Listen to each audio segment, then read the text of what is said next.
अस्सलामुअलैकुम दोस्तों, मेरा नाम है इजहार खान। आप देख रहे हैं यूट्यूब। तो उम्मीद करता हूँ तमाम दोस्त खैरियत से होंगे। आज जो आपके लिए वीडियो लेके आऊँ HVAC और RAC में बहुत ही अहमियत की अमल है। इसमें आपको बहुत ज़्यादा इंफॉर्मेशन मिलेगी। इसमें दोस्तों बाज़ का लोग जो है ना सीरियस इस चीज़ को नहीं लेते। लोड को मैनेज करने का एक ख़ास तरीक़ाकार होता है, चाहे AC हो या फ्रिज हो या चिलर हो, कोई भी इस तरह की अप्लाइंस है या UPS है, तो लोड को मैनेज रखना बहुत अहमियत रखता है। वो आपकी चीज़ के लिए लॉन्ग लाइफ यूज़ के लिए दोस्तों किसी भी चीज़ के लिए बहुत ज़रूरी होता है। जैसा कि हमारे पास ये चिलर की कंप्लेन आई थी कि ये कूलिंग नहीं कर रहे और बिल्कुल गर्म हवा फेंक रहे हैं। तो ये चिलर तो बिल्कुल ब्रांड न्यू है, कोई 3-4 दिन पहले ही ऑन हुए थे, चल रहे थे।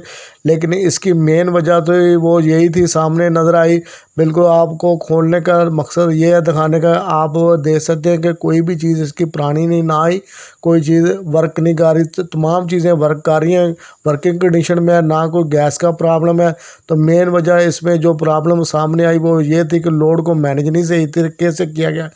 जैसे ही बाहर से लोड जो आया, पेट वगैरह आए, पानी की कोल्ड ड्रिंक की बोतलें, तो वो उसी को रूम टेम्परेचर पे नहीं लेके आए। जैसा कि बाहर गाड़ियों में आते डायरेक्ट धूप में आया, उसके जो ना टेम्परेचर काफ़ी हाई होने की वजह से जो ना इसका टेम्परेचर जो ना सही तरह काम नहीं कर पाए चिलर।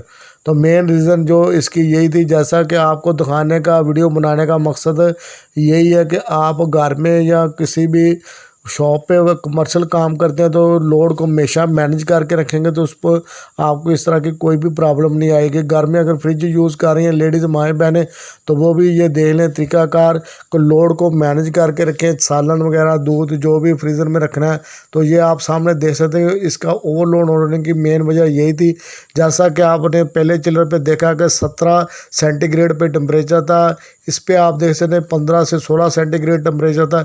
इसको 4-5 घंटे लगे थे 10 सेंटीग्रेड पे आने के लिए। अगर ये इतना ज़्यादा लोड ना डालते तो ये मुश्किल इनके सामने नहीं आनी थी।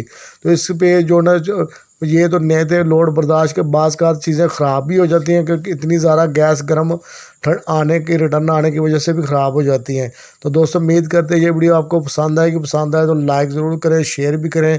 तो मिलेंगे दोस्तों नेक्स्ट वीडियो में, तब तक के लिए अल्लाह हाफिज़ दोस्तों।